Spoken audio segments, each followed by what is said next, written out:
Hey, Facebook, I think Twitch, yeah, Facebook and Twitch, as far as I know, a couple others. Welcome to the Harambe Keeper. How you guys doing? Check it out. We're gonna file these first couple of episodes under humble beginnings for the simple fact that because I'm staying at a buddy's place, I had brought my phone with me. I had a bag packed with my hygiene gear, which I forgot, and in it was my laptop that I could have used for this. So I'm doing this on my phone. So let's see if we can improve the view here a little bit. Okay, there we go. All right. So yeah, I'm doing this on my phone. This is as gangster and ghetto as it gets. So here's the thing. My guest tonight, I got William back on. We're pretty much just going to kind of co-host together just for the hell of it because he's cool and we're helping each other out. But my doctor, God bless him, is not going to be on for easily another 30 minutes. So I need to do something. So what am I going to do? I'm going to cook because I talked about cooking. So I'm diabetic. And these are hot dogs I'm putting in this big ass bowl. Now I'm going to show you something.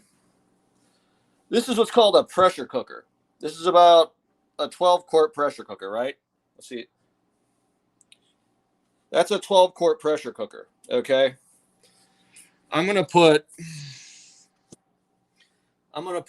these hot dogs in there. I'm going to put all these ingredients in there, and I'm going to pressure cook the piss out of it for about a half hour.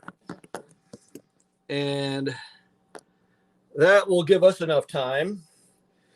See, here's the thing. I'm diabetic, but I'm also broke as a joke. I'm only on 70% disability from the VA, which means money is tight. Can I have the best ingredients? No, not at all. But guess what? We're gonna improvise, adapt, overcome, make do. We're gonna get it done. So what I'm doing right now is I'm chopping up all these hot dogs in there. The water, it'll get hot again. I'll put it on for a good. I'll let it go for a good 30 minutes. You know what? I'm going to put the cover back on. So one thing I've learned when last week I talked about the New Jersey incident, right? Oh.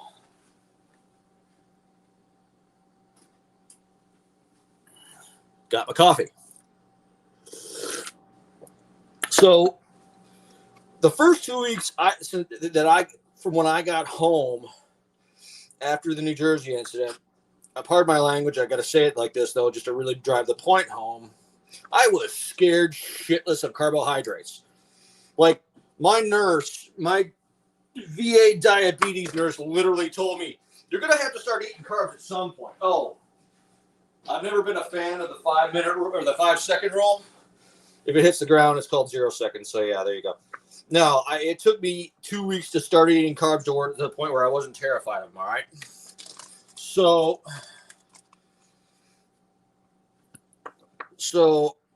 I started trying to eat healthy. The problem with the VA is they're simplistic and overly generalized. And then when you talk to, like, honest to God healthcare professionals who are like trainers and real dietitians, they tell you, the good carbs, the bad carbs, whereas the VA is like, carbs are carbs, just eat whatever the hell you want. And it's like, well, that's what got me into this damn mess in the first place. So now, obviously, you're supposed to have like really tasty sausage and like healthy meats and stuff. But again, I'm broke, so I'm making do with what I got. But when I have the chance, I always upgrade, ingredients to healthier stuff, which is consequently sometimes more expensive, but it is what it is. So this is what this 12 quart pressure cooker is from. See if I can find it. It's from a company called Miromatic. I'll take a picture and I'll put it on the Wool page later. But what I'm doing right now, I'm cutting up all these damn hot dogs. Yes, I know hot dogs are bad for you. We all know there's everything, but there's the nastiest crap known to man in them. Yeah, I get it. I know. But again, broke, gotta make do. But when you pressure cook stuff the right way, And the beautiful thing about my cooking system is it is simple on a level that is like, you could be like Alex Jones level mentally retarded. You could be in a coma like I was last year in July of 2019, and you could still work this. Okay, I'm keeping this as simple as possible, and I'm showing you guys, what simple broke ass veteran level cooking is like. But eventually, when you have the chance, you should upgrade. You should upgrade food and everything. When you get the chance, you should upgrade ingredients. But this is diabetes. On a freaking budget. It's what it ultimately is. There you go. So that's all in there. Now, just for the hell of it, my buddy might be a little bit mad at me, but I'm gonna throw in some ramen noodles. You wouldn't think these things would soak up water. Trust me, they soak up water. I promise you. Mark my words, they soak up some damn water. So, yeah, I'm gonna get this all set up. I'll throw it in, and then you'll see the end result once it's done. And then, hopefully, by the time all this is done, I'll give you I'm also going to explain something. I did a GoFundMe under the name Gene Bennett. That's my real name. On Facebook, I'm Mickey Severson. Which should be your cue to ask, okay, what's the story behind that? All right, real simple. And it's in the book that I'm writing. So now I'm going to drop all this in here. So you got hot dogs, you got ramen noodles, you got peas and carrots. And as you can tell, this is like gangster as hell. So, and then you just dump all this in. Oh, fun, handy tip. If you're diabetic, you want to get away from like processed stuff like white rice. You want to get into quinoa. But if you can't get into quinoa, because quinoa, it's good for you, obviously, but it sure as hell ain't cheap. So if you want to get away from white rice, and even brown rice is just way too much carbs, get into egg noodles. Get into egg noodles and get into lentil pasta. So you get into that. Let me get all this crap in here.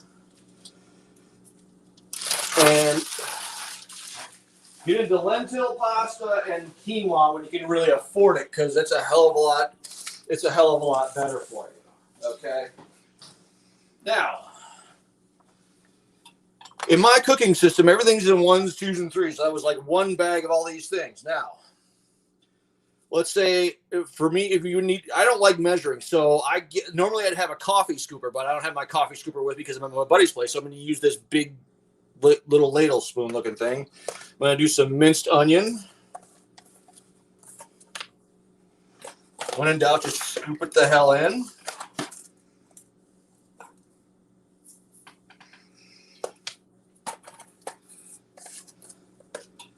I'm going to do some black pepper.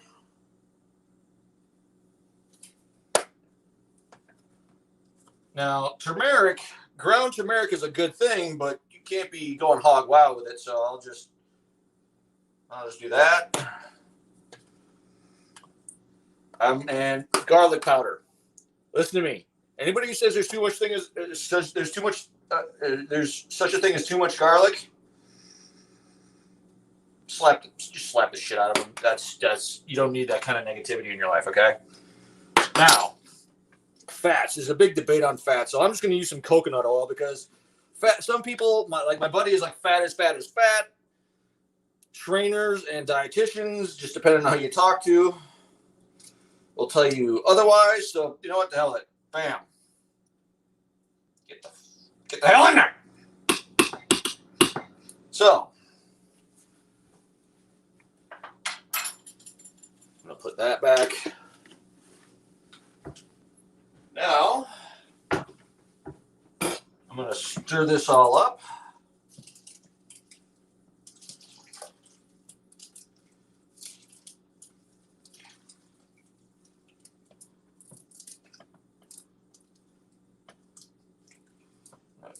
Well, stir it up and mainly mash it down, because normally, like, okay, all that stuff in there, how much water do you want to use in a pressure cooker?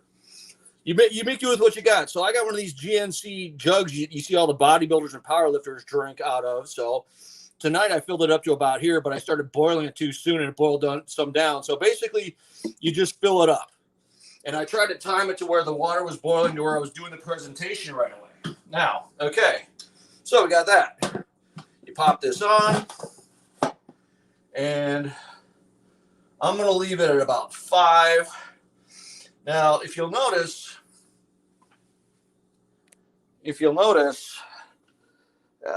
on the top here, boy, I suck at this. Or as I used to say to my ex, you suck in a way that's not pleasurable. There's that little valve there, and you want to figure out how much pressure. So I'm going to go with 10. In about 30 minutes, we'll open this bad boy up and see what happens. So, all right. Now, if you notice this bowl right here, that's where all the ingredients are going to go in once it's done. Now, because I'm diabetic, energy drinks are a freaking no-no. Okay? So, in order to beat back the energy drink craving, I put raisins in it to garnish at the end. Obviously, don't put it back in there. They'll turn back into freaking grapes. And, back to the fat debate, butter is supposed to be the most horrible. Butter is like eggs. Like every week, like 1 week eggs were superfood. The next week, eggs would give you the bubonic plague and you die. Fats are the same way. It's an ever-evolving debate. So, either if I want to do salad dressing, I'll just take a whole bottle of salad dressing and dump it in. That way you don't have to measure anything. You just pour it in, you mix it up, and you just let nature take its course. Now, I was a bad diabetic veteran. My buddy, I love him. He took me to this Russian grocery store. I'm going to show this to you. Okay, where the hell is it? That's the coffee mug. Okay.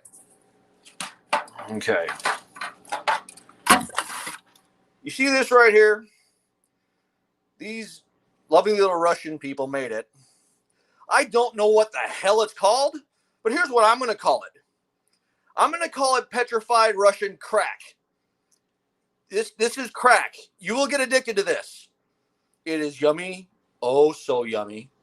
Oh, it is so. Oh, yeah. If I move up to Ohio to be closer to my two friends that are up here, it'll be so I can get my petrified Russian crack fix. So there you go.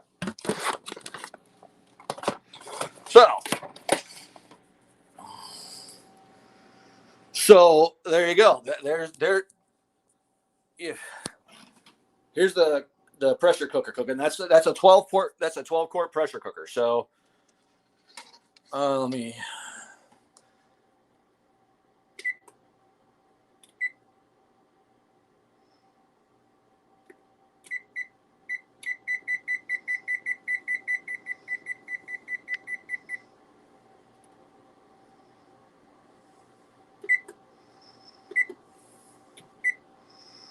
All right, let me get the damn timer going.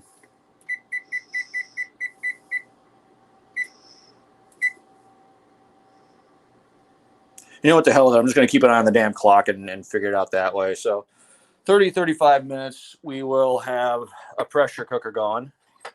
We'll have the pressure cooker hopefully completely, we'll have it complete. Everything will be done. And I'll live off that for the rest of the weekend. Well, yeah, because my buddy doesn't like it because it's too, carby and all that crap. But, it's my attempt at keeping things simple. So, all right.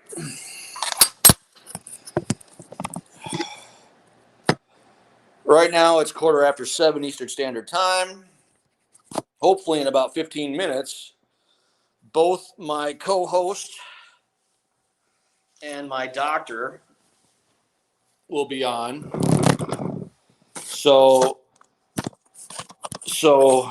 I'm going to interview my doctor. My doctor that I want to say 2 weeks ago.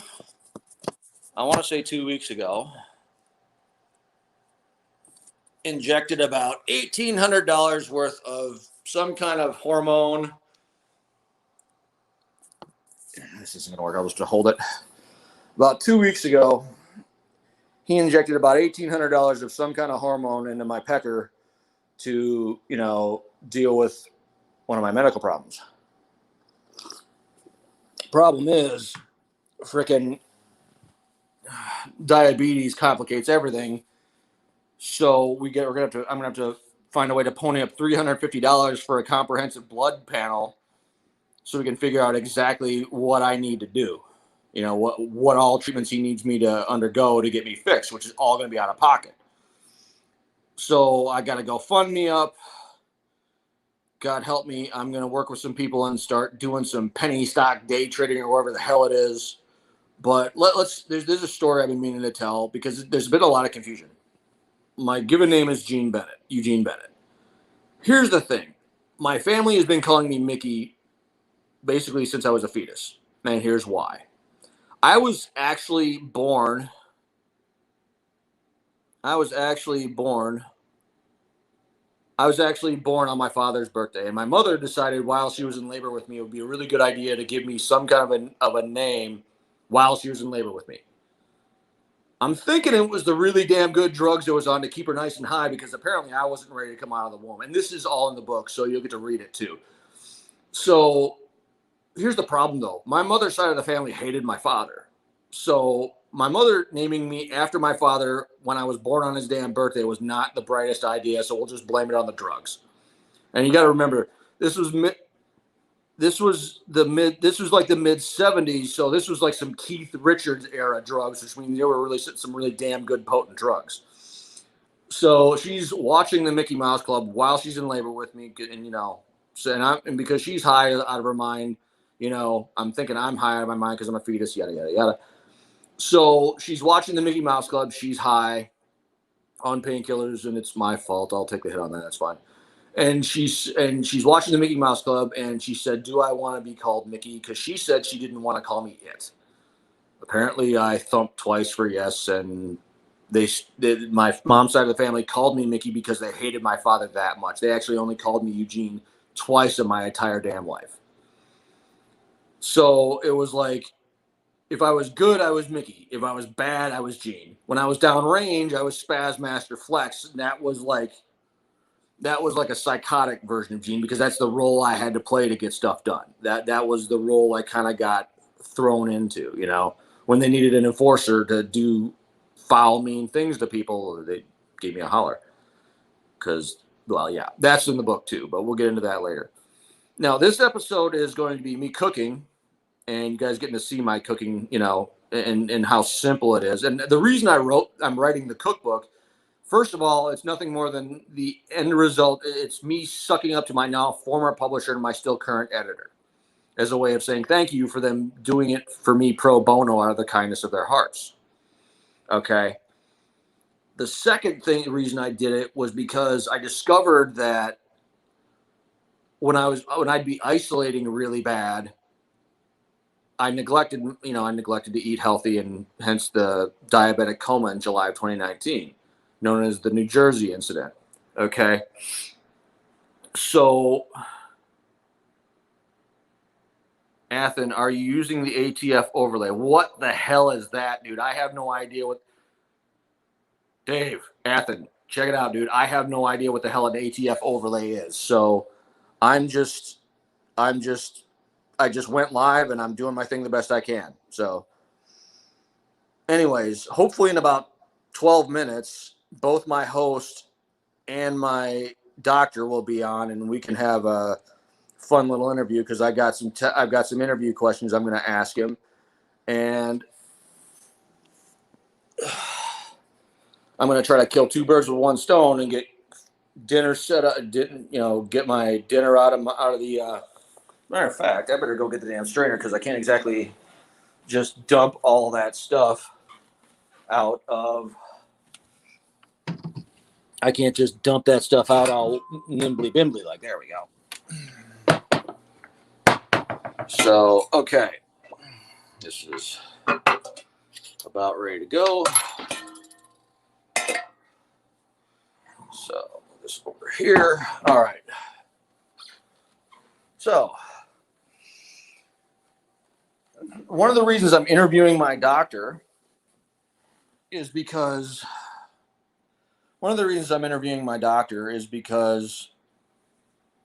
I have to pay for all this out of pocket.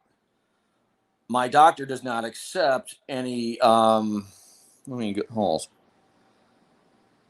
I. He does not. He accepts cash only because he's been screwed over too many times by the insurance companies. So, yeah, I'm interviewing this guy, and and I'm going to explain to you the crap I'm going through in the hopes that it'll inspire some change. I'm going to put myself out there enough to where hopefully I piss off the VA. They're like, okay, he's not going to shut up. He's not going to stop railing against us. Maybe we will do something. Okay, maybe we can do something to shut him up, and maybe doing that will inspire other veterans to come over and say, this is my story, and you're screwing me over too, and you're making my life miserable too. Okay, because not all veterans have insurance. Some of us don't. Some of us are broken. We just have to stay really healthy. I'm not in the gym 6 damn days a week doing a college football program just because I'm a masochist and I enjoy abusing the hell out of myself. I'm doing it because I spent 2 days in a diabetic coma in July of 2019 in a little town in New Jersey. I'm not going to say what I want to say, but you get my point. It's like basically the equivalent of Kuwait. This is the one toilet that didn't get flushed, but that's a story for another time. I'm trying to have this doc on so we can have like the most honest conversation possible as far as what constitutes good healthcare, what gets in the way of good healthcare, and to be honest, my pride got me into this mess, and I'm having to humble myself and take a lot of criticism. But if it will help, establish some kind of dialogue with other or the veterans and veterans advocacy groups are getting more aggressive in dealing with the VA, hey, I'm on it. I'll take it. If my train wreck of a medical history has to be laid bare and it will inspire change, if these worthless congressmen will get out their lazy asses and do something other than give themselves better and better Cadillac.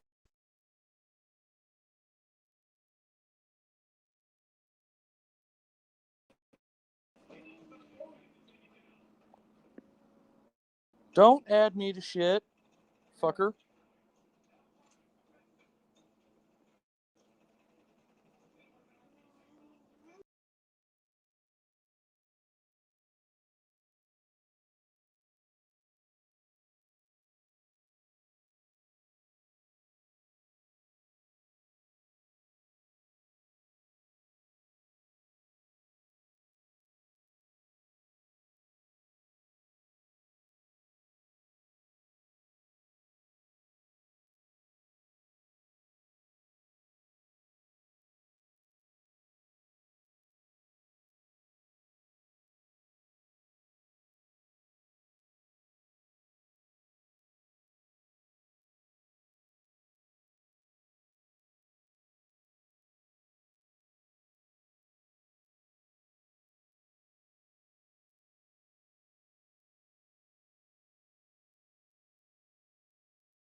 as soon as I go in.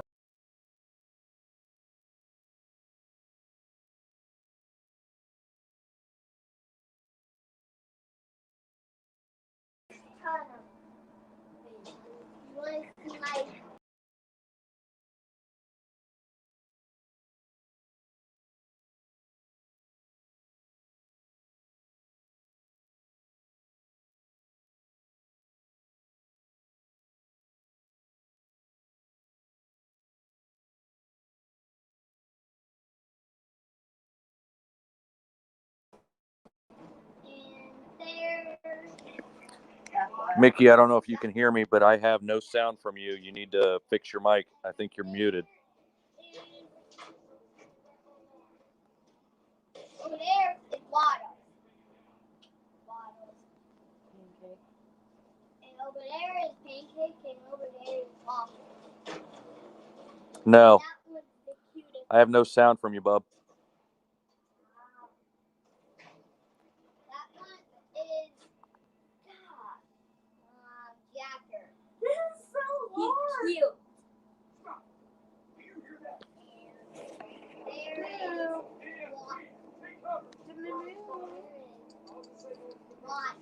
Hello. Hello, kitty kitty. Hey, I'm not sure. You have no sound. Back all the way out and come back in. I'll hold the show for a minute. Back all the way out and come back in. Nobody can hear you. Back all the way out and come back in.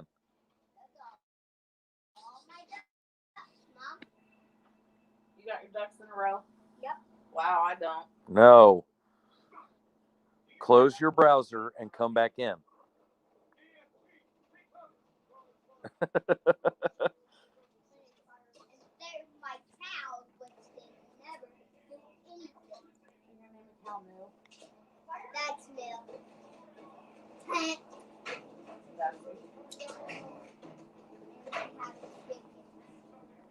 You got horses.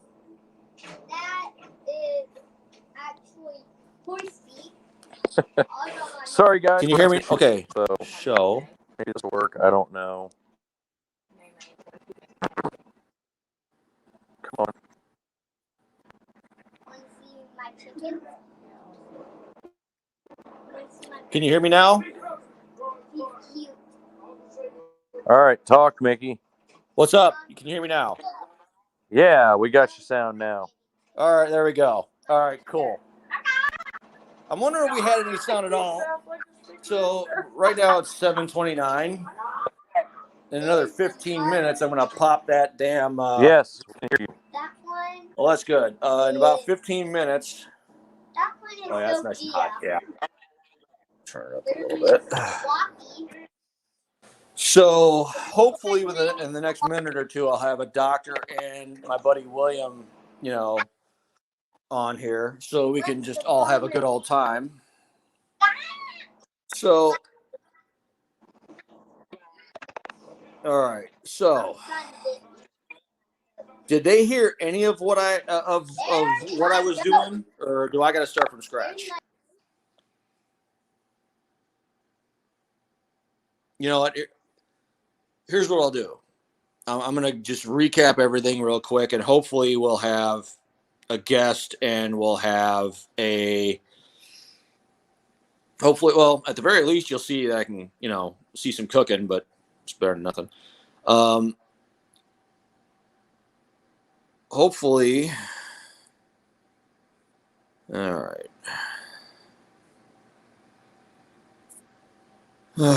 All right. So it's 7:30. Hopefully my doctor is getting into his car and plugging in his phone because I sent him the link to StreamYard. So hopefully we'll have him in here pretty soon. Hopefully we'll have William in here pretty soon. Yeah, I'll set it up on something. Let me work on that. And in about 15 minutes, one way or another. Hold on a second. Oh, that's good. You guys heard me. That's good. Okay, we got Kanuski in here. Okay, how do I invite him in? Do I stream? Ahoy. How you doing, Oh buddy? boy, Boy. what are we doing? Yeah, this is working my last damn nerve. Kanewski, we're going to call this one hell of a humble beginning, okay? That's exactly what I call this. Sounds breaking up just a wee bit there, bud. Yeah, I know. Let me turn it sideways here. Okay. I got a baby.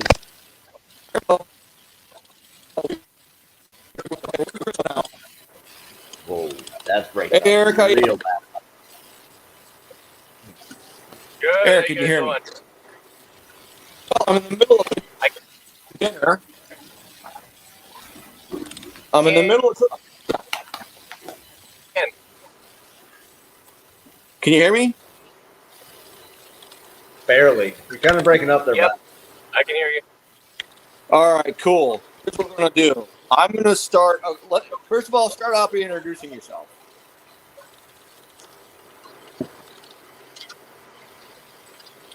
Talking to me. Eric, start out by introducing yourself. Hopefully, can you guys hear me at all or no? Hey, Yeah. Kanewski, can you hear us? Yeah. Okay, cool. Yep. All right. Hey guys, my name's Eric Fate, Dr. Eric. I call myself the fitness physician. I'm up here in Columbus, Ohio. I'm a preventive health and performance optimization physician. I help men and women to optimize their health, get their vitality back, get their strength, their libido, sex drive, health, help them live longer, stronger, better. That's what I do. So I do a lot of regenerative medicine, hormone therapy, peptide therapy, nutrition, fitness, genetics, you name it. All right. Now, I'll say you and I met through. Her name is Allie. I think her name is Allie Yep. Gilbert, and she and I met through Nick Kalamatsu, who's the Marine Raider. And we did a series discussion. And this trip has been both a blessing and there's been successes, but there's been some failures. What I love about you, you're unbelievable willingness to work with me as a veteran, and I really need to throw that out there right away. Okay.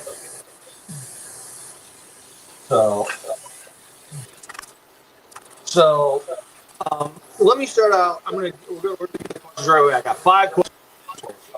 Here's your first question. What drove you to stop dealing in general, like VA in particular? If you have any examples, go ahead and provide them. What drove me into what I'm doing now? So, Well, what drove you into what you're doing now, and what drove you to keep on dealing with with the VA and insurance companies? You see what I mean?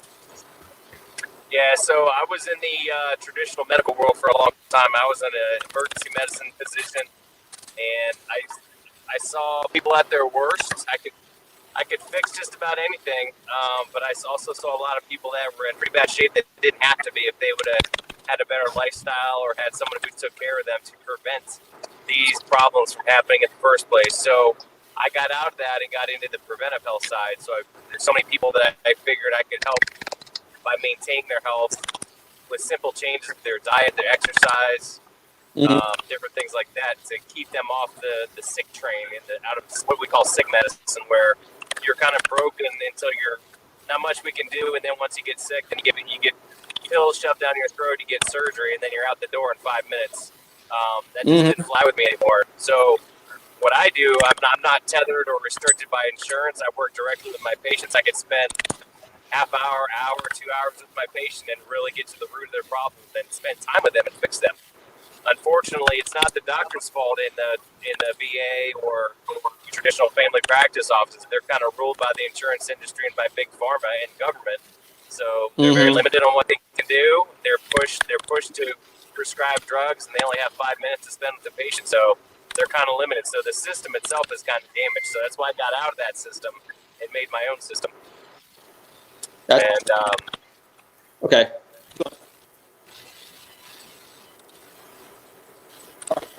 Let's go on to the second question. can you provide an example of both the primary differences in how you approach initial diagnosis and assessment, follow-up diagnosis and assessment, corrective and reparative action, which would be short-term, and your maintenance action, which would be long-term? You buy into the process medical community. I mean, like, just do a lot of comparing and contrasting as far as the whole process is concerned. Yeah, you broke up a lot there, but I think I got the gist of what you said. So I basically like to sit down with my patients, and I can, as I mentioned, I can do a full evaluation. I'd like to start at the beginning and work my way down. So, you know, I'll talk to them, find out what's going on, get a detailed history of all their problems, their medical history, everything they've been through in the past, things that have worked, things that have not worked. And then I kind of go through a whole list of questions I ask them about symptoms, medical problems they have, medications they're taking, their diet, their exercise, their sleep, their stress. Kind of go through them all in a systematic fashion, and then we can get some testing done if needed. We'll get lab work done. We can do advanced gut tests. Look at your poop and see if there's a gut problem. We can look at your genetics, and then we can put a plan together, and we'll address that plan in a multi-point. Kind of like you go get your car fixed, right? You get your multi-point inspection. That's kind of what I do with your systems. We'll look at your brain, we'll look at your heart, look at your muscle, your fat, you know, all your organ systems, and we'll go through them one at a time, and then we'll come up with a plan. And it might just be diet plan, exercise plan, and maybe I'll put you on some hormone therapy, whatever. So it's just a very systematic process, but everybody's unique and different. Everybody, it's not a cookie cutter approach. Right. Well, now I know you don't work for the VA. So, I mean, For sure.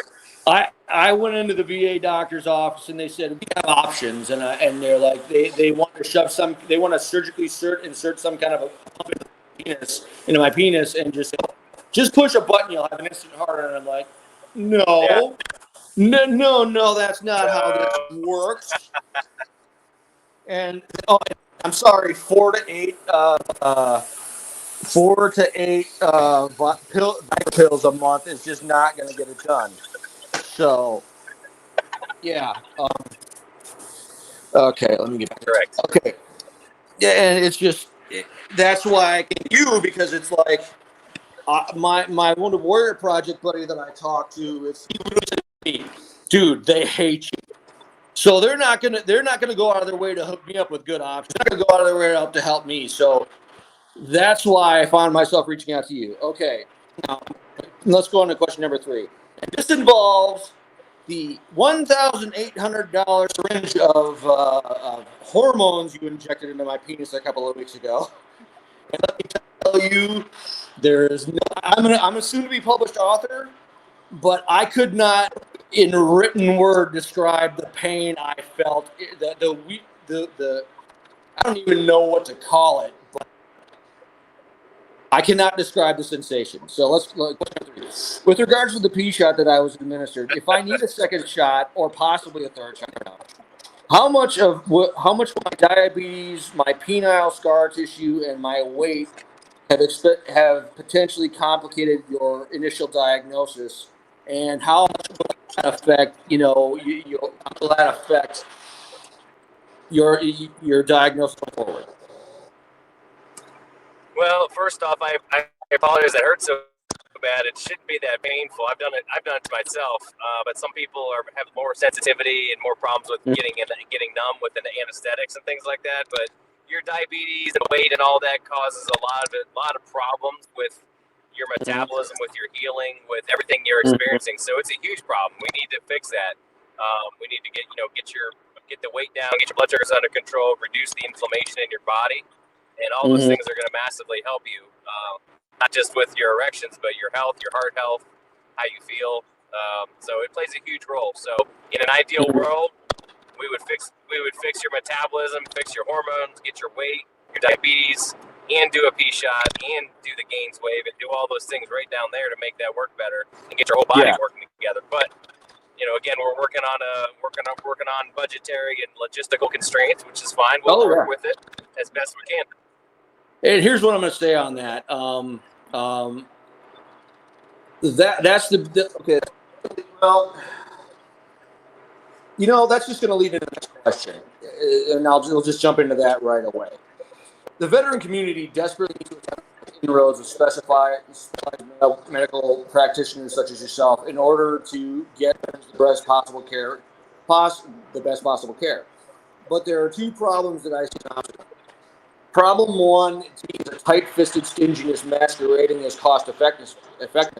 And to me, problem two is the mediocre personal lifestyle choices by those in power in the medical establishment to be used as the standard for what constitutes good health. And I'm going to expound on that, and I hope I don't come across as too belligerent, but a lot of these old doctors who are making policy, 50 to 60 years old, they're like 50 to 60 pounds overweight, and they're the guys with all the doctorates, and they're the guys, I mean, if you want to talk penis health,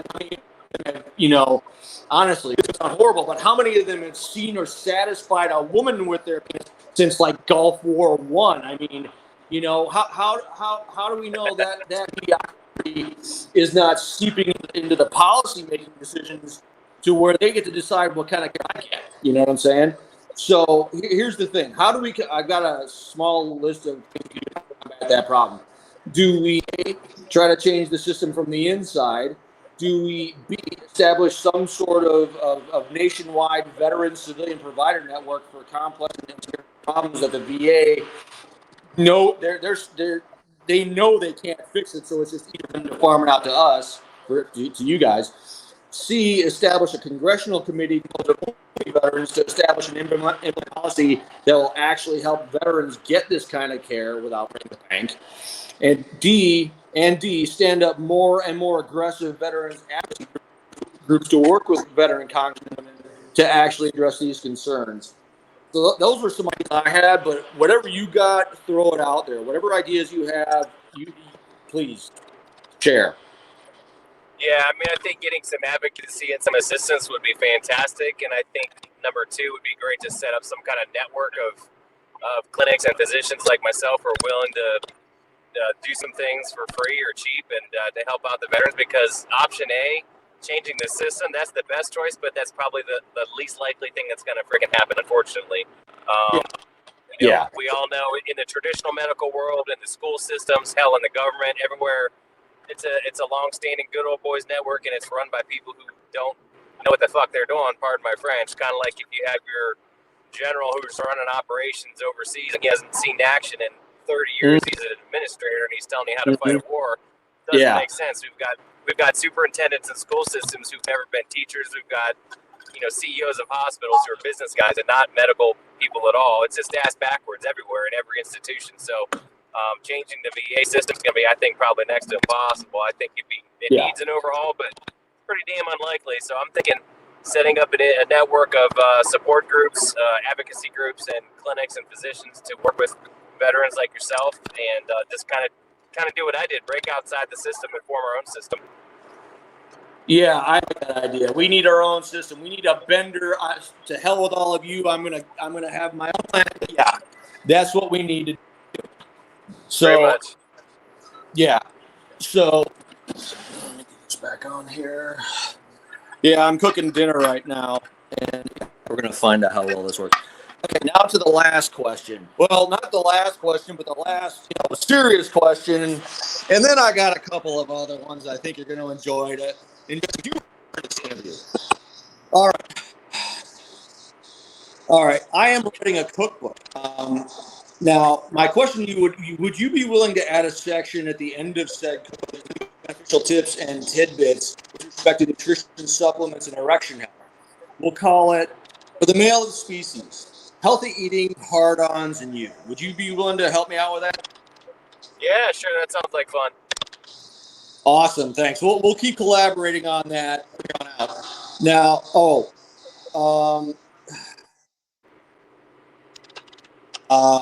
let's see. I texted you and I told you that I wanted to, given everything I've been going through, I'm technically my own veteran nonprofit. Call it. Well, Shay, one of our other hosts, did Operation Restore Tactic Cock Thunder, whereas my suggestion was Operation Tackle or Thundercock. And I mean, the reason I'm doing that is because, I'm a huge fan of talking about skin in the game. And, well, what better skin to put in the game than your pecker? And it's something that outlandish and over the top it's a veteran thing. That's our thing. We're over the top. And Pimp, one of the HMFICs, his attitude, one of his mantras is, "You're laughing, you're not crying." Well, if I can get the veteran to laugh and it takes some of the sting off the stigma of ED, then that'll help inspire them to seek out help, like what I'm doing with you. And I want to do that. So that, and honestly, I want to get my ED and my diabetes. I want to get this all under control and keep losing weight. And I want to work with you because I, as a veteran, we veterans value loyalty. And if you and I were to build something like this, it would look really bad if you and I didn't see this all the way through. So, I mean, we're going to do this, and we're going to chronicle this, and we're going to piss off the VA, and we're going to inspire people to say, hey, and the other problem is veterans sometimes don't always have the best track record with working with civilians. So I really want to work with you as a civilian, so I can say, hey, I am putting forth this really good effort in helping build something for my veteran brothers with a civilian. So know that whatever we do, I am committed to working with you to maybe this can be the blueprint for how we get veterans the care they need, because the VA is smart enough to know that they can't. They know that. They just, yeah. So, one more thing. Absolutely. My buddy who I'm staying with, I love him like a brother. And he's from the unyielding hard ass to the most sweet level hippie ever. And his name is Hillbilly Thor. He wants you to put in it after the suggestion. He wants you to put in an addendum entitled "History of Boner Remedies." That's what he wants. So. History of boner what? A history of boner remedies. Oh. That's funny. All right. So yeah, I got a couple of requests, so we'll have to work together on those to get that done. So yeah, that could be entertaining. Oh yeah, we got to get if we're gonna beat the 22 a day, which in reality is 35 veterans a day, that suicide rate. If we're gonna get that beaten into submission, we've got to beat the stigma into submission, and we've got to get them from crying to laughing. And my brand of humor, it's oh dear God, I cannot believe he actually said that. You know, that's the humor I most naturally am able to achieve. So I want to thank you. I really genuinely want to thank you, not just for helping me, but for for coming on here and giving veteran support. We can maybe build something that can save this community, because we're imploding, and I don't want to say we're imploding, but we're struggling, and we need somebody to feel like, we need somebody we need some help, and we need to humble ourselves and beat our pride into submission. And so the fact that you and I have met and we have started this, I can't tell you how grateful I am to you for helping me out. I appreciate you. Thank you. Hey, no problem, man. You've been fun to work with too, and I'm happy to help any way that I can. I love working with veterans. I mean, one of my best friends is a vet, and I see it all the time. So you guys, so many of them do so much for our country, and they don't get the help they need, and that pisses me off. So I'm happy to help, and well, if nothing else, we'll have a good time, and if we can help some other vets out, I think that'd be freaking fantastic. All right, listen, you get home safe. Tell the fam I said hi, and we'll keep powwow. And we'll keep it on, man. I love you, man. Thank you. All right, sounds good. Thanks, guys. We'll see you later.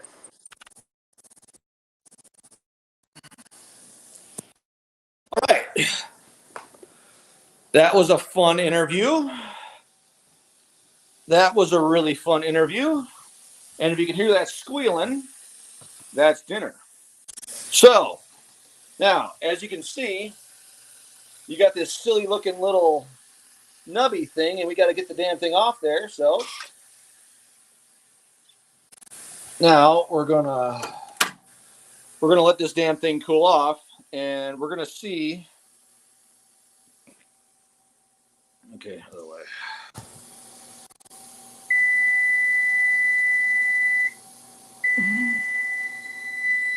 Shut up. Shut your dick hole. Shut up. Oh, yeah, that's nice and toasty hot. So, all right. Back to the cooking segment. So we did cook, interview, and then we're back to cooking. So I want to know what you guys think in the comments as far as, okay, let's set this right here. I want to know what you guys think in the comments as far as that interview is concerned. Woo! Yeah, there we go. Oh, you got to be careful when you open these. Here, let's see. Let's show you what we got to work with here.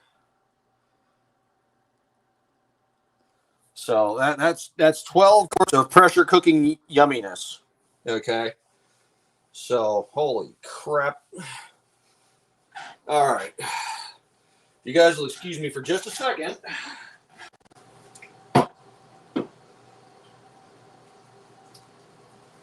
Now, what I'm doing,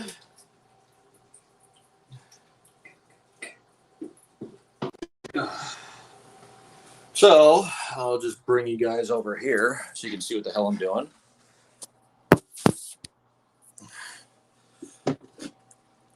I am pouring this into a strainer and hopefully not losing too much of it. Okay, that's there. The 5-second rule doesn't apply to the damn sink. I don't care what any of you say.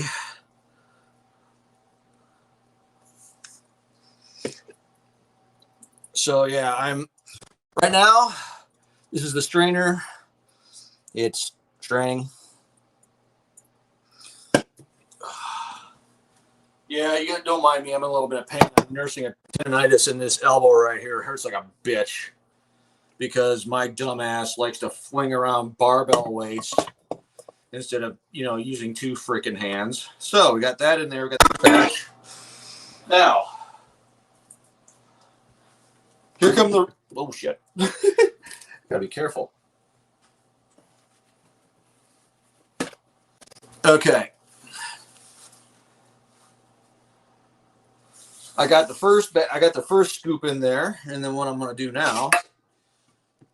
Goddamn, that's a lot. I'm going to need a bigger bowl.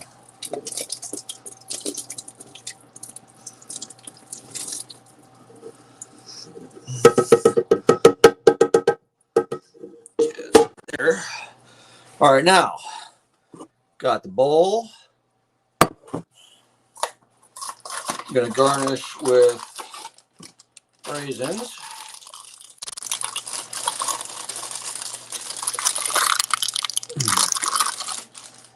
There we go. If you can't open it, just stab it. So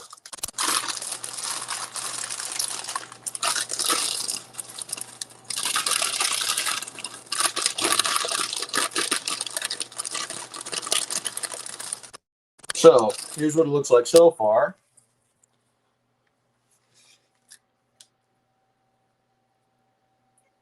Okay. Yeah, just trust me, it's in there. I'll take pictures of it. I'll put it on Wall Entertainment. So now that we've got the raisins in there, we're gonna dump the. Oh crap! I forgot to shake it. Hope if you don't shake it.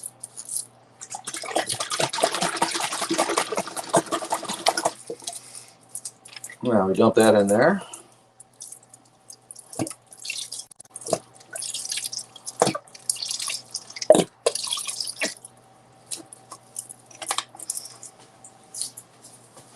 Now we're going to toss that out. We're going to dump the rest of this in here.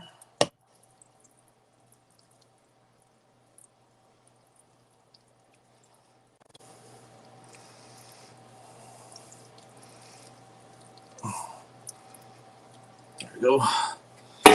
And we're going to dump the last of these damn hot dogs in here.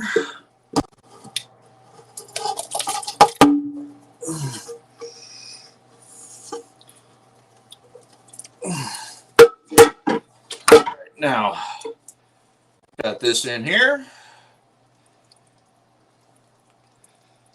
Wow, that bitch is full. Sorry, pardon my language. That bad boy is full. Yeah, I go. Yeah, most people who truly know me must be freaked out at the absolute minimal number of curse words I've uttered since the show has started. So the people who know me are like, who has a gun to his head off the screen that he's not uttering curse words? Yeah, so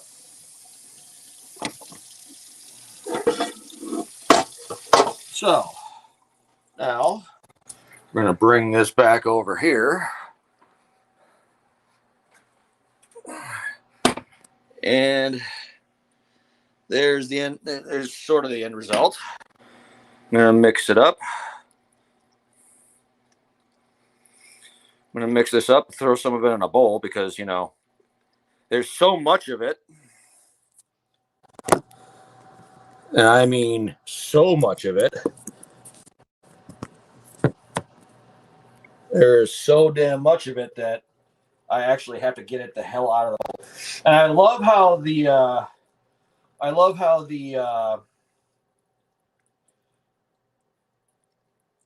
noodles have this golden, you know, it's really nice looking actually. All right, let me get a big old spoon here. Okay, next time when I cook, it's gonna be how I say, I'm gonna be a lot better prepared when I cook my next batch of here's the thing. My buddy that I'm staying with calls this pumped up pasta, and he says stoners would absolutely love this. So basically this cookbook is going to be geared towards veterans and stoners, apparently, according to my buddy. So I'm gonna have to get like 2 bowls simply because I the damn thing's so full. The damn thing is so full, I can't actually close it currently. I can't put the cover on it. So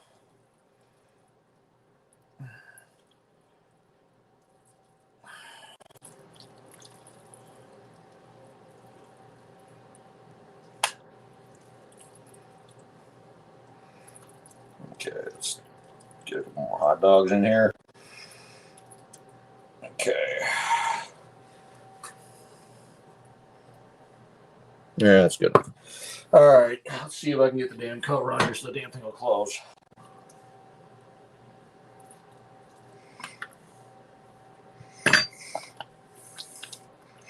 Ah, damn.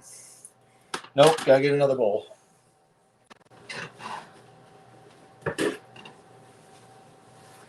Yeah, well, what I'm gonna do from now on, no more cooking like on the fly. I'm saying no more. Well, if I do live cooking, I'm gonna be a hell of a lot. Again, I'm gonna be a hell of a lot better prepared.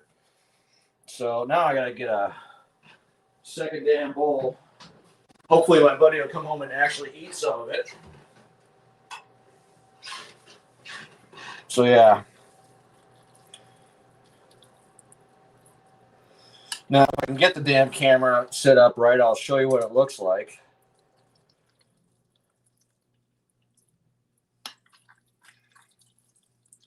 So yeah, there's literally so much I had to fill 2 bowls just to get the damn cover on.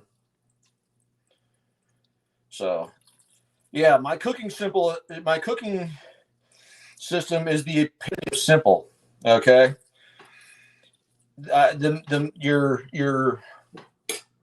your measuring will be kept to an absolute minimum. I'm actually gonna just. All right, let's see if you can see this.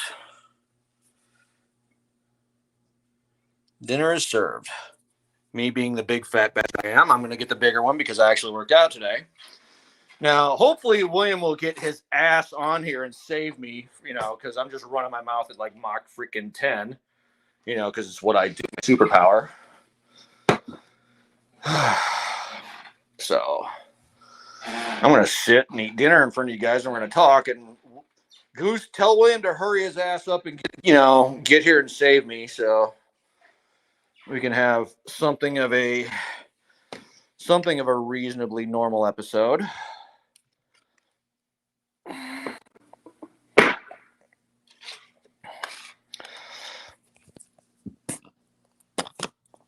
All right. See if I can put this here. See if this will work right here. So, there we go. All right.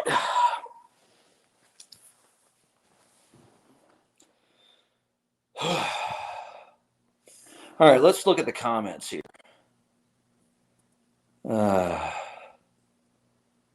Takes a lot of balls to say that. Dude, John, I haven't been in a while, so my balls are enormous right now, first of all. Second of all, here's the thing. How do I say this? It was a good thing and a bad thing that I let my pecker have command authority, because I hooked up with this chick, and because I'm a perfectionist asshole, it wasn't the best experience, but God help me, I brought the enthusiasm. And at that moment in my heart, I'm like, I need my sex life back. I need to get my shit together. I need to get myself in shape. I need to get myself right. That was my wake up call. Now, granted, what I did wasn't the best thought out. I didn't have the best thought out plan, but the thing is, I always plan myself into doing nothing. So it was a win in the fact that I got off my ass and did something. Okay. And I just needed to do it. I needed to do it. I needed to fail so I could get off my ass and keep trying and keep going. You know what I'm saying? So, but yeah, I mean,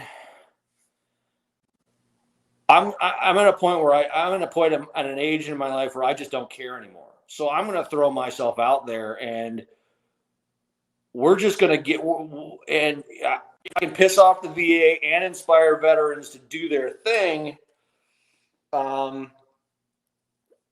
then I can say I've done something good. I've offered something tangible to the veteran community. So this week was about bashing the VA and providing an alternative to the VA. That's pretty damn good. Yes, it is. So, yeah, I hit the gym today. It was light squat day, so I've earned a big bowl of, as my pothead friend calls, pumped up pasta. So, anyways, everybody, Goose, if you're watching, do me a favor and get William on, or if Nico wants to come back on so we can powwow and just kind of do something, because I thought the interview would last longer, but it didn't. So we're going to have to, just, going out for a dart. What the hell's a dart? Nico, what's a dart? A dart's something you throw at a dartboard. I don't even know what the hell that means. Anyways.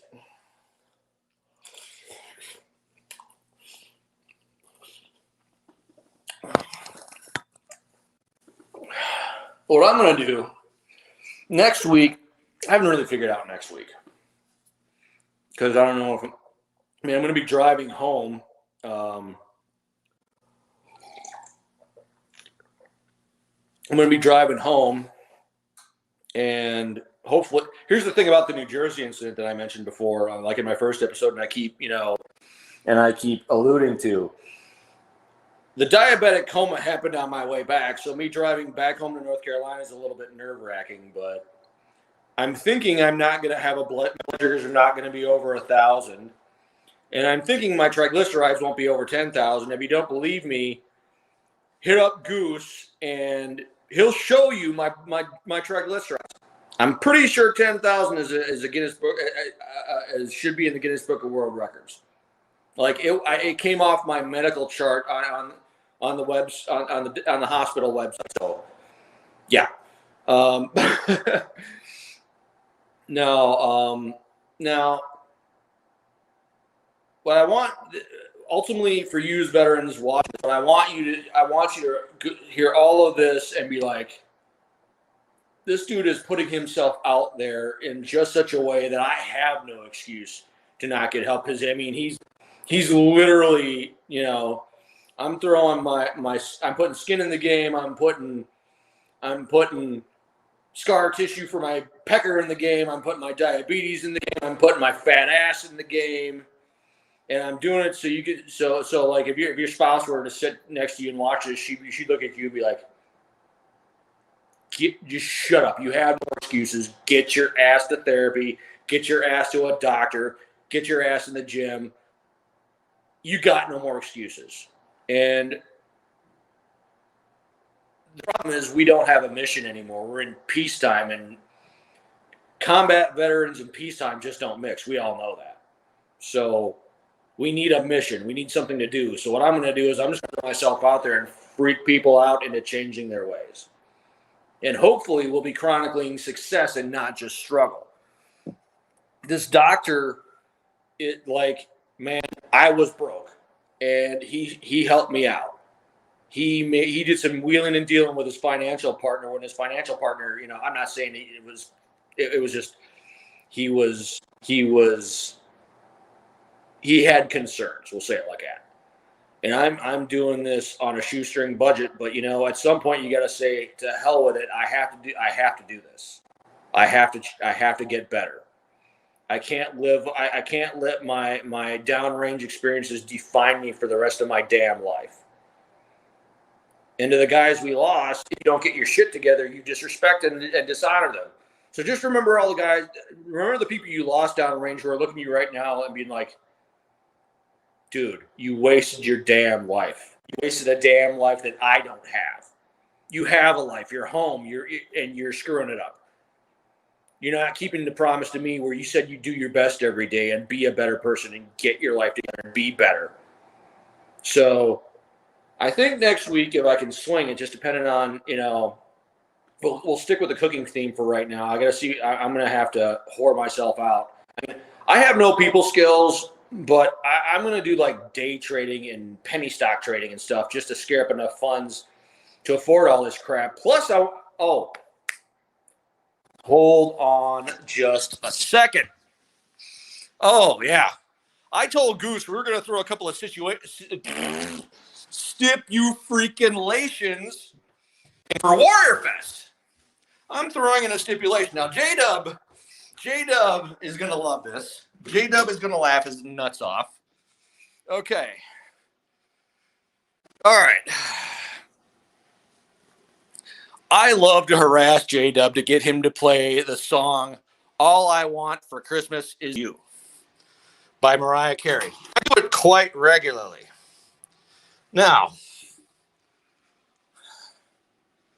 if you'll, my friend who I'm staying with, God bless him, he gave me a bunch of nice clothes. You know what else he gave me? Look at this hideous freaking Christmas sweater. Just look at it. It's freaking hideous, which means it's perfect. Okay, it's perfect. You know why it's perfect? There was a guy, his name was Minnie. He made a bet that he lost, and it took him a while to pay the debt back to the point where he got ridiculed quite a bit. So here's what I'm thinking. I'm going to start saving for Warrior Fest. I'm going to get my fat ass in shape for Warrior Fest. I'm going to get this doc to help me fix me everything that needs to be fixed for Warrior Fest. I'm going to hopefully try to be a published author for Warrior Fest. So you guys can see that I'm actually a published author. Now, as far as this hideous sweater, and now remember I mentioned that J-Dub, he got pissed because I always play All I Want for Christmas Is You by Mariah Carey just to make people want to kill me because, I'm just twisted like that. Well, here's the thing. As far as best concerned, The only way you can make a bet is if you can guarantee you'll be at Warrior Fest. Because at that bar, there's a band. And the band can play music. And the loser could sing All I Want for Christmas Is You while wearing that hideous freaking Christmas sweater. That's the stipulation. If anybody makes a bet between now and Warrior Fest, I don't even care what the winner gets. The loser has to wear that vest at Warrior Fest and sing All I Want for Christmas Is You by Mariah Carey. And you better get good and drunk so you can sing it with some feeling. That's the stipulation I'm normally throwing in. So, all right, back upstairs. So,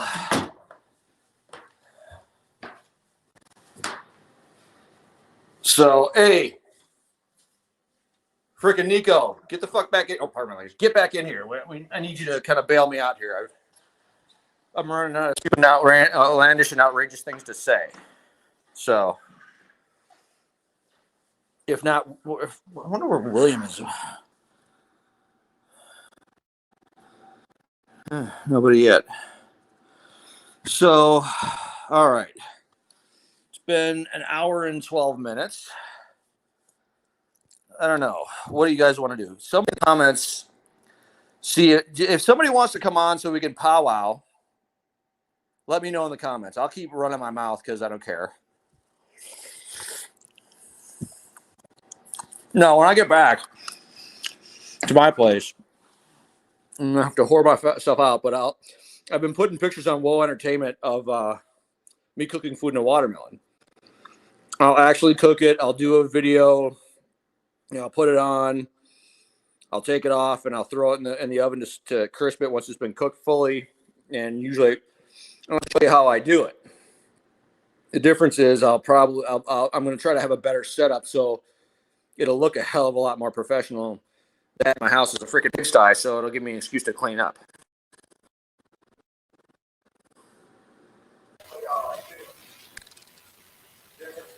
Yo, Kanuski, what's up, buddy? What's going on? Okay, what were your thoughts on that interview I did? I didn't really catch a whole lot of it, eh? It was kind of back and forth. I went out and smoked a cigarette. Okay. The guy said something about like sexual things. I didn't really catch a whole lot of it. It's called ED. Like Erectile dysfunction? Something like that, yeah. No. It's about man issues. You see what I'm saying? It's about what? It's about man issues. Okay. Okay, fair enough.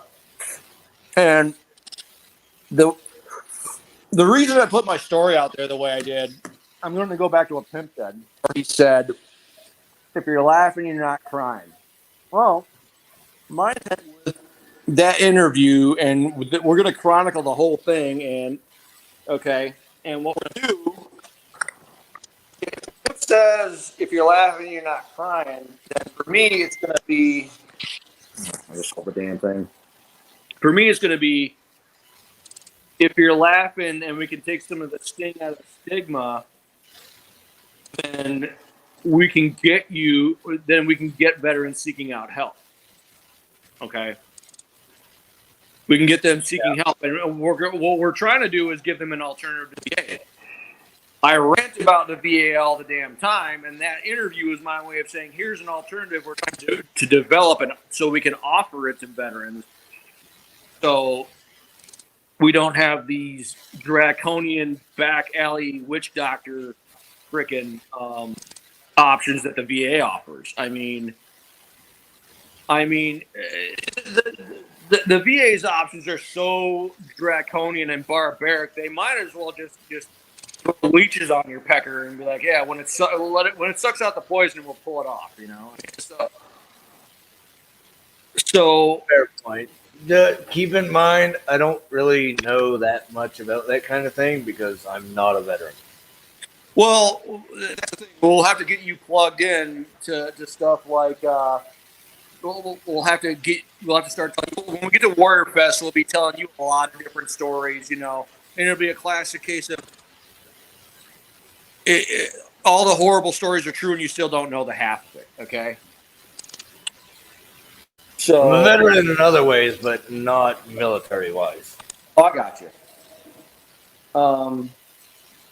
But yeah, and I can identify with you as like I'm doing this on my phone. I don't have like a stand or anything, so I'm just kind of improvising my ass off until I can get home and get back on my laptop. But I want to keep doing this because Goose and I are working on a project together, and I need to do this because if I can help Goose with his project in the way I can help him, it'll be the style points that I need to feel kind of confident now, because ugly wins get tiring after a while. Every now and again, you want to really nail something and so you say, "I did that. I did that. I can be proud of that." And that's what I'm trying to do with Goose, because veterans need to get. We're combat veterans. For a combat veteran, peacetime is torture because it's boring as hell, and we're stuck alone with our own thoughts, and then we're stuck with our demons that we never dealt with downrange because it was just easier to cram and jam stuff down. Okay, it's easier to do that than to deal with stuff. You know what I'm saying? Sure, So, yeah. The book is gonna just hopefully it'll shock the community into being like, okay, I can't deal with this anymore. I can't run from this anymore. I can't drink it away because my liver's like, no, screw you. You're not gonna kill us. The wife's gonna be like, okay, you have to deal with this now. This dude put this out there. You read it. You about like my buddy that I'm staying with. He couldn't read the whole damn thing because it was really tweaking him. Okay. And I need this to be a shock to the collective veteran system, to where we say, okay, we have to deal with our dysfunction and stop skinning each other. I don't want to sing Kumbaya with some of you jackasses, but we gotta graduate up. We need to take big steps up to the very least not skinning each other alive on a daily basis and contributing to the 22 a day, which is really 35 a day. Okay, well, we can't implode like this. We cannot implode like this because really, it's an insult to the memory of all the guys who never made it home. Because in those great moments we promised, I'm gonna keep the promise. I'm gonna live a good life. We're not collectively as a community. We're not living a good life right now. If we're killing each other, if we're killing ourselves, and crapping all over each other to the point of driving driving us to suicide. We're not keeping our promise, and we're disrespecting the memory of the guys we left behind. Yep. That's the damn truth. Okay? Yep. So that's my goal. And if I have to be an obnoxious ass about it, I'm going to be an obnoxious ass about it. That's what it takes to get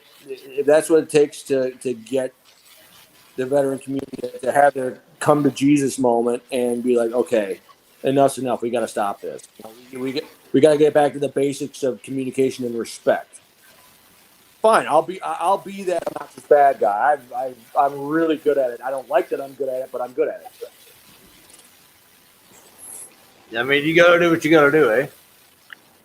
But I can't just do it for me. It's not so much about me.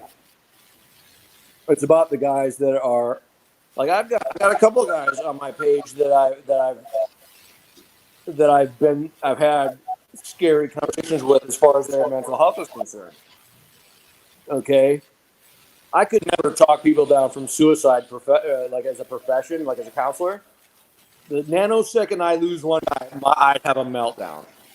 Because my inner perfectionist dickhead tendencies would rear their head, and I just couldn't handle it. So I'm just going to try to inspire shame and scare the hell out of the people to be like, I want to be that brutally open and honest, and like to where they just say, okay, I got no more excuses. It's time to go see the shirt. It's time to get in the gym. It's time to rehab stuff. It's time to talk to my wife like she's a human being, not private that I'm berating half to death because I think he's going to get me killed. Okay. Because it's I don't know if you've noticed, but 2020 was insane, and 2021 is like hold my beer. And we can't be imploding when we need each other now more than ever, given the sheer lunacy that's going on politically and whatever. This is the worst time for us to be turning on each other. We need to close ranks and circle the damn wagons. And again, I'm not going to sing kumbaya with some of these jackasses, but we got to stop skinning each other alive to the point where we're driving each other to suicide.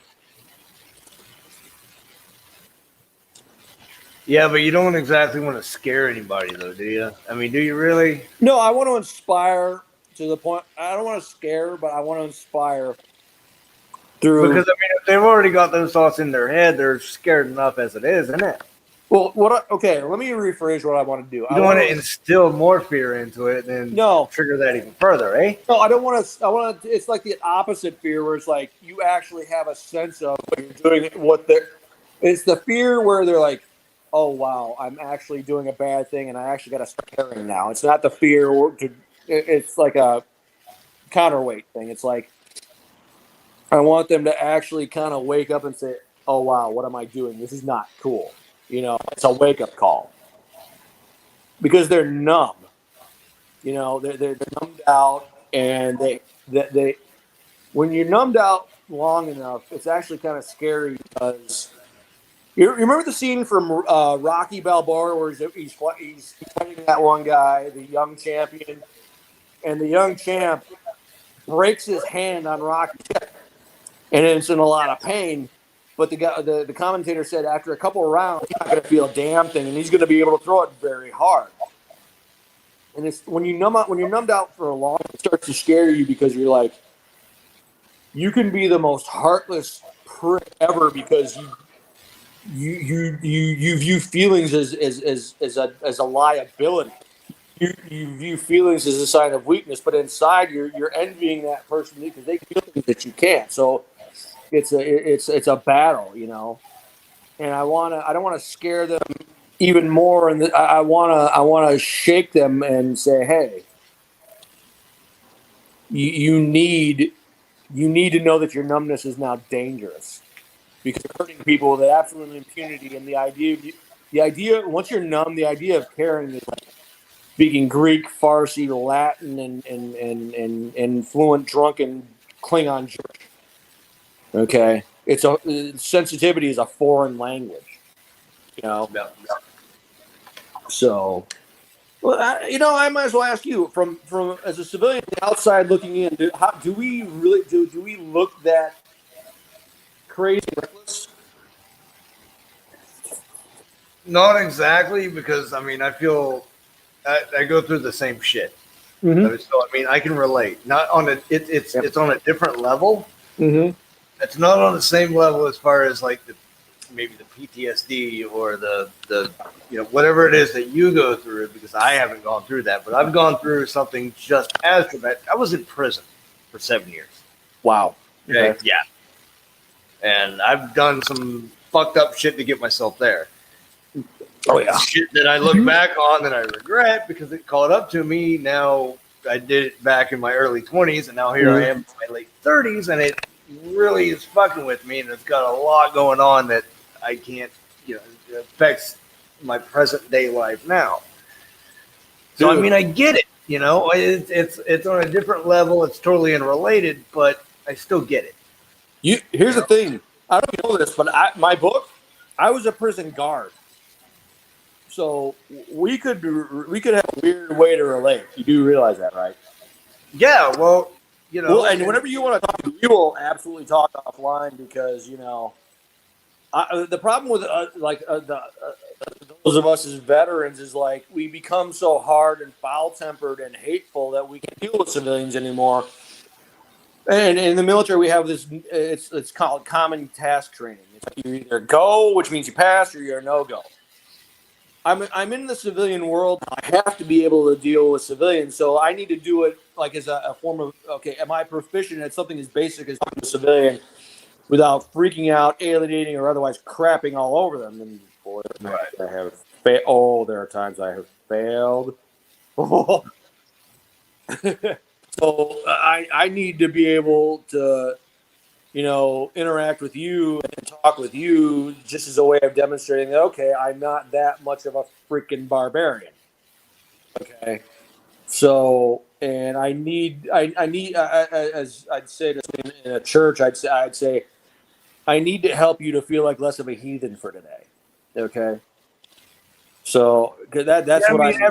after all of it, anyway, when it's all said and done, from my background, I should hate cops. I should hate prison Oh, yeah. guards. I should hate the military. I should hate all of that. I don't. Complete opposite. I'm a Mhm. huge.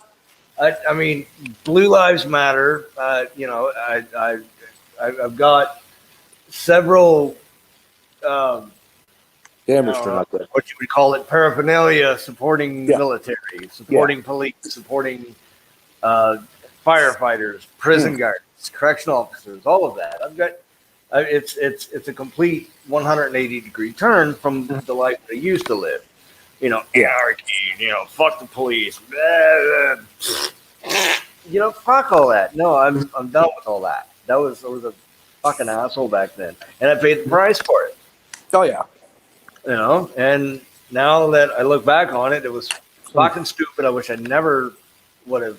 I mean, if I'd have known my life would have ever turned out like it did, I never would have even left Canada. So go figure that one out. That Eh? explains the accent. Oh, you already knew I was Canadian, eh? My buddy, one of my army buddies that I'm here friends with, he's a Youper. I use the term "a." I do it. He wants to reach through the screen and strangle me. It's great. It's freaking hilarious. Oh yeah, I am obnoxious about it. But yeah, no, you guys gave us Canadian bacon and you gave us Moosehead beer. So and you guys got great snipers. Canadian bacon, Moosehead beer, and snipers. Your contribution to human and from a comic book standpoint, you guys gave us Wolverine. We also give you poutine. You gave what? Poutine. You ever had poutine? No, I haven't. Oh fuck, bud! You never had poutine? No, I've never had poutine. So poutine is French fries, and it's smothered in gravy and cheese curds. Oh, dude, Fucking man, eh? Dude, I put on 5 pounds just listening to you say that. Doc, my doctor would be pissed at you because my fat ass just put on 5 pounds listening to you describe that. Dude, it's Now I fucking gotta good. do cardio until my lungs start on fire. Thanks. Yeah, some salt, pepper, maybe some hot sauce if you're into that kind of thing. So good, eh? Dude, shut up and then wait for you to talk. Yeah, well, that's your fault, no way. Sorry. This is true.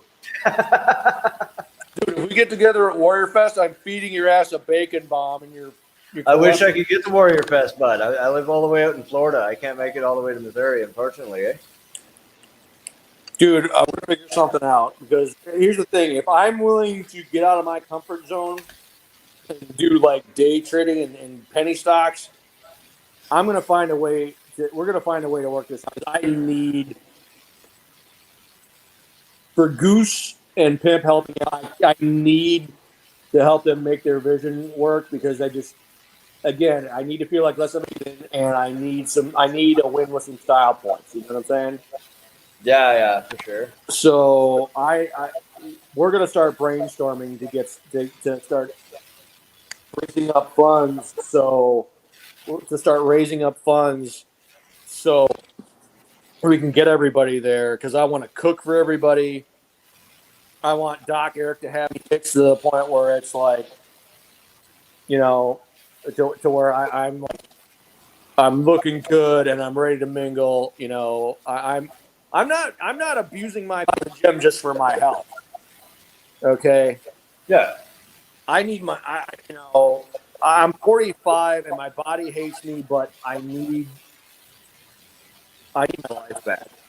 And I'm going to share something with you. I talked with a buddy of mine who was within Baghdad here in Ohio. And I can ask, when I talk to a friend of mine, I talk to December 5 funds before Christmas who was helping me out, and I said I am incapable of that. Literally, I was that miserable and horribly unhappy. And you know what happened? Because he was there, he was one of the only 3 or 4 people or 5 people who had the right to say this to me. He had the right to tell me that my thought process was not flawed. It was the worst possible, part of my language, shit situation. And it was shit in and shit out as far as the information I was given. It was just, there was no winning that. It was just losing. And he said, this happened 3 presidents ago. And I'm like, it's like in a manner of speaking, I got smashed in the face with a brick. And it's like, it spoke to me in that technical engineer, nerd like way that it's like, okay, I'm tracking on that. My thought process is not flawed. From the moment everything that went down in Baghdad happened until he and I talked about a week ago, I felt so flawed. I mentioned this last week. I told my Wounded Warrior Project guy, and I don't know if I've brought him off yet because I told him I wish he would have let me die in New Jersey. I came out and said it to him, and then me and my buddy had this talk, and I can honestly say I'm at peace with it. I'm at peace with it because I'm not flawed. I just did the best I could, and the only people that could tell me that. Right. And that's my witness. If I have to, I will knock some chick up at Warrior Fest. I can name a child after him. I love him that much. You don't want to do that, eh? Okay, I'll get into one of those meaningful relationship things or whatever the hell they call it. You know. Yeah, pillow talk, baby. That's all it is, eh? Oh hell yeah, hell yeah.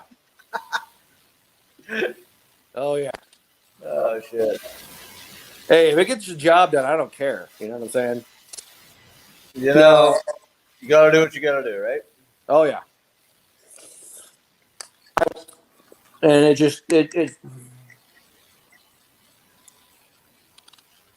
it's one of the reasons I'm actually starting to feel functional right now. You know. So my plan right now, I gotta go back home Monday. It's time to. I gotta get a job. You know, doing something simple, but I gotta get my hustle. I want to get the book published as soon as I can, and hopefully 90 days after the book is published, get the writing program, because the writing program is going to be my side hustle. Okay, I want you to check this out. Okay, you know, in your old school, in your older cars, pre-emissions, you know, back in the days when we had straight pipes and glass packs and this 70s, beautiful, that beautiful thing that's called horsepower, and we didn't have to apologize for it. Yeah, exactly. You had your distributor, right? And then you'd have each plug wire coming off the distributor, going to a plug, going into the cylinder, right? Your brain is the distributor. The plug from your brain, the spark plug is your laptop or your notebook or whatever. There's a big gap there. Okay, and you lose voltage as it encounters all the resistance from through the plug wire into the cylinder. Now today you've got what's called coilovers, where the coil is sitting directly on top of the plug almost. Yeah. I want your brain to be that coilover to where you get the maximum amount of content from your brain into that laptop as pure and uncontaminated as possible. Okay. So I'm not a traditional editor. I'm what I like to call a psychological editor. I'm trying to get the most pure content into a laptop as possible so you can get the best product out as possible. It's easier to edit when you've got the best possible, most raw, honest, emotionally intense content possible. Like when I was writing, if you're not crying, laughing, or looking for a sledgehammer to take a wall down because you're about to fly into a fit of rage, you're not trying hard enough. you have run the emotional gamut in the process of writing. Fair and valid point, eh?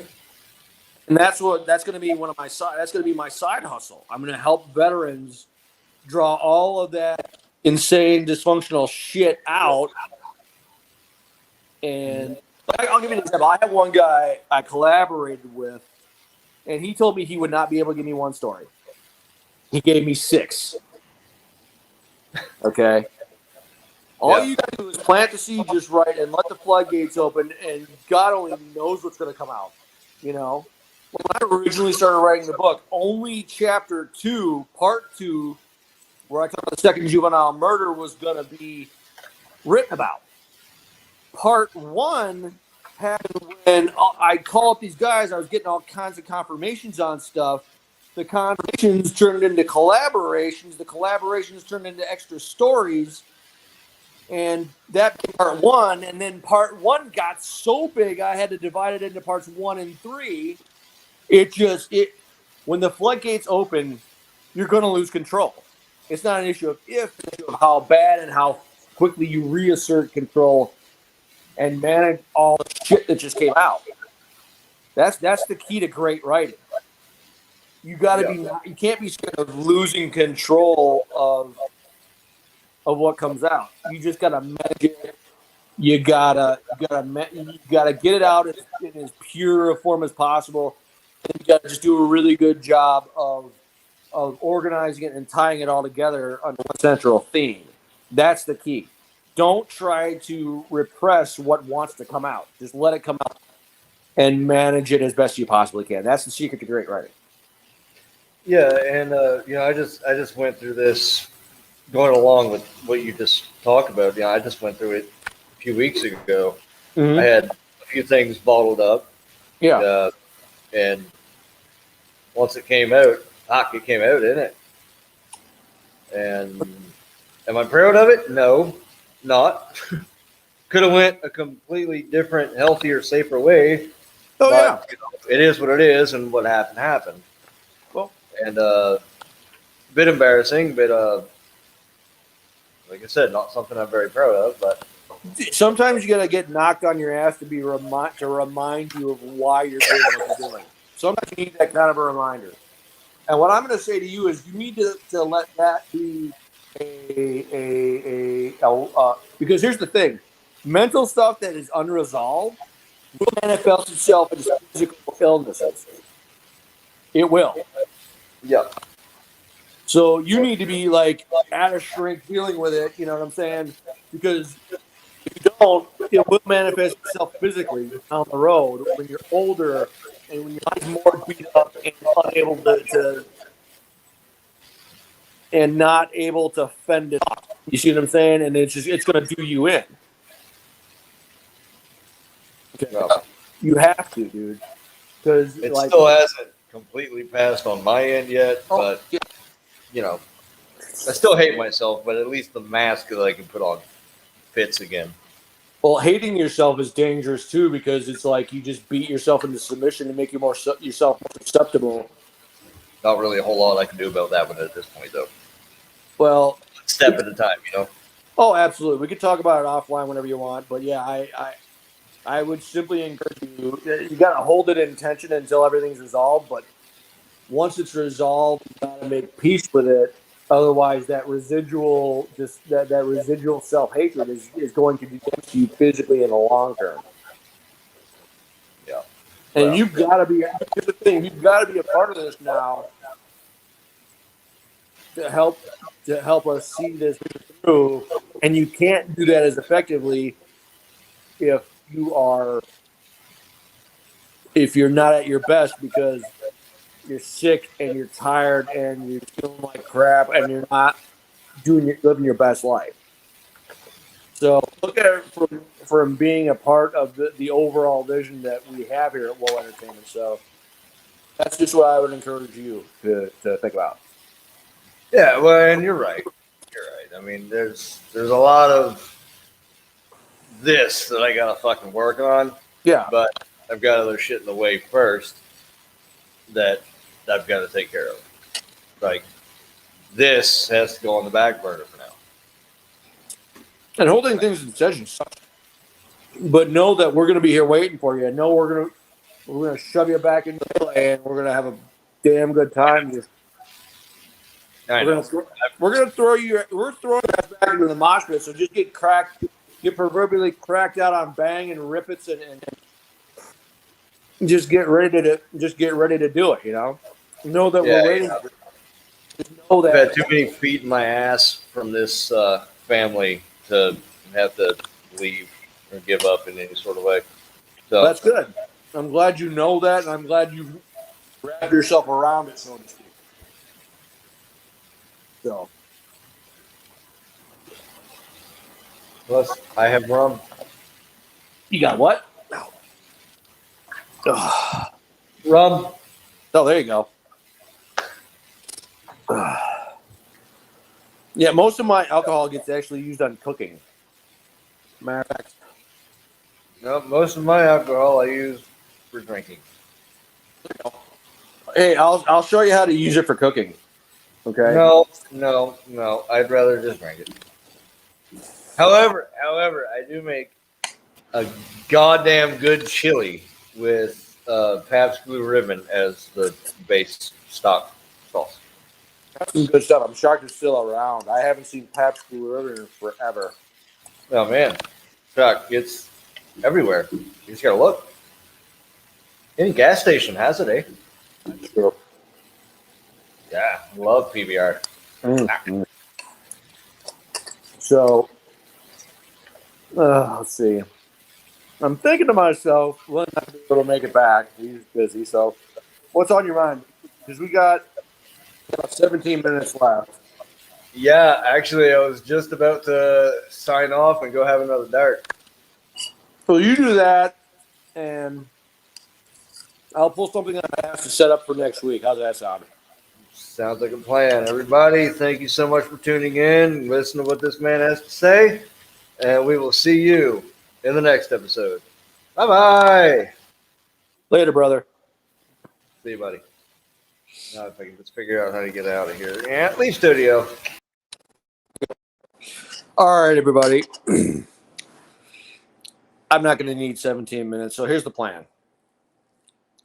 I'm going to be in Ohio. I'm going to cruise on home to North Carolina. And, well,